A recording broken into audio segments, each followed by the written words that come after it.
The Road to San Antonio is brought to you by your South Florida Audi dealers. Now let's get to CBS Center Court. Misses on a 3-ball. Look at the save. Clinton saves, and it's over. A return to national prominence for the Gators. That was a game to watch, but listen, tomorrow night, the pressure is on. The Florida Gators will be facing off against the Houston Cougars in the national title game. And we are less than 22 hours away from tip-off in San Antonio. The Gators will be going for their first title since 2007. And we have team coverage on the Gators' quest for history. We have Trish Christakis, who is at center court to break down the X's and the O's for the matchup tomorrow. But first, we want to go live to CBS Miami's Samantha Rivera, who is in San Antonio. She's off the boat now. Samantha, tell us how things are down there in Texas. Hey, Chelsea. Yeah, we're enjoying about the last hour or so here of Jam Fest. You can hear Chris Stapleton playing some live music here for everybody. Just a night before the biggest game in men's college basketball. Of course, Florida and Houston getting ready to battle it out in tomorrow night's national championship game. The Gators, though, hoping to have their one shining moment, as you said, for the first time in 18 years. What a performance. It's been almost 2 decades since the Florida men's basketball team brought home a national championship title. But today's squad feels like they're pretty similar.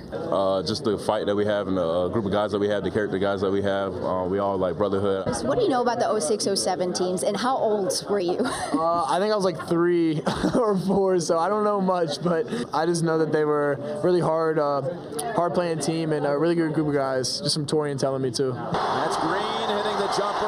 Torian Green, that is, a former point guard turned coach for the Gators. Green was actually on that last championship team. Now, hoping for the same result on the other side. What kind of advice have you been giving these guys to prepare for the big stage? Honestly, man, just enjoy it. You know, we have a great group of guys. You know, we have a very competitive group of guys. There's honestly really no needed, extra motivation for them. He liked to say that he was like the main reason for that. I don't think he did nothing for real, though. No, man, it was a collective group. But just me being the PG, I had to, run the show. The same thing Walt's doing right now for us. That's our job. The biggest difference between back then and now, well, the last group of guys actually returned to UF to win back-to-back titles. I think that day and age is over. But yeah, man, it's something special that we did. Times have changed. The NCAA rules have changed. The portal is here. I mean, it'll be really cool if everybody came back, but I don't think anybody can. I don't think Walt, Will, or any of them can come back, Elijah. So it sucks for that. But I know if they were able to come back, I'm sure a lot of them will think about doing that. Regardless of who returns next year, this group is focused on the close-knit family they have now, working to bring home another title.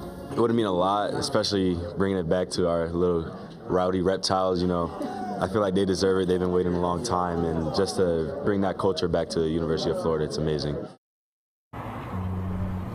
Can't say I felt old until I heard Thomas Hawk tell us that he was 3 or 4 years old back in 2007. That is just crazy to hear. But yeah, a lot of anxious and eager Gator fans here hoping that those guys do bring back the title to Gainesville. For now, live here in San Antonio, I'm Samantha Rivera. We'll throw it out to our girl Trish Christakis with a preview of tomorrow night's big matchup. Trish?